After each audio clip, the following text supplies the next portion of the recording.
Plus de 40 000 spectateurs samedi au Parc des Princes pour le match PSG Strasbourg, remporté au passage par Paris. Une victoire presque reléguée au second plan car le vrai événement de la soirée, c'était la présentation juste avant le coup d'envoi des nouvelles recrues du club. Il y en a 5, 4 stars, une superstar.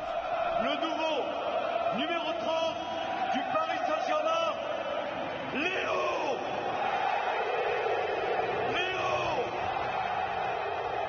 C'est peu dire que le sextuple Ballon d'Or a été acclamé. Les quelques mots que Lionel Messi prononce au micro sont quasiment inaudibles, masqués par les hurlements des supporters.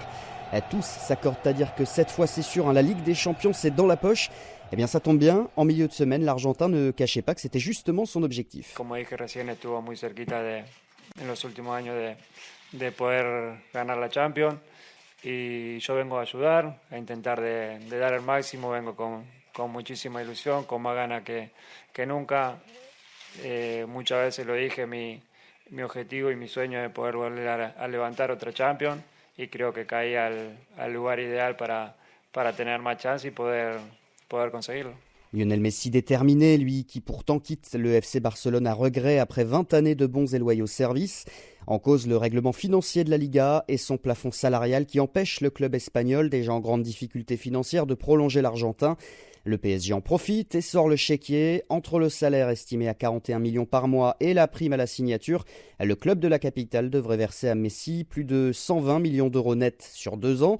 C'est évidemment énorme, mais ce sera très vite rentabilisé selon Virgile Caillet, économiste du sport interrogé par nos confrères de RMC Sport. Messi générant des revenus additionnels mécaniques pour le club pour lequel il joue, ça va s'autofinancer quasiment. C'est bel et bien Messi, c'est un cas unique.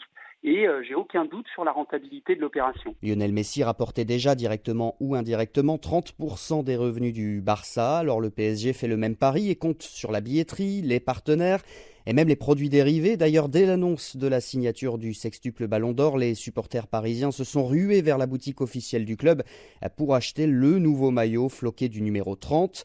Moins d'une heure après, rupture de stock. Jérémy, interrogé par le journal Le Parisien, fait partie de ceux qui ont fait la queue suffisamment tôt pour être sûr d'être dans les premiers servis. Vous savez, moi je supporte le PSG depuis 98, j'avais 7 ans. J'en ai vu passer des joueurs plus ou moins bons. Donc là, quand on a un des meilleurs joueurs de l'histoire qui arrive chez nous, on est obligé d'aller prendre ce maillot. Une nouvelle recrue qui fait plaisir aux supporters et à l'État français aussi, puisqu'avec Messi, le Paris Saint-Germain pourrait payer entre 10 et 15 millions d'euros de charges patronales et entre 3 et 5 millions supplémentaires de cotisations salariales. À Paris, Gaëtan Plenet pour Midi.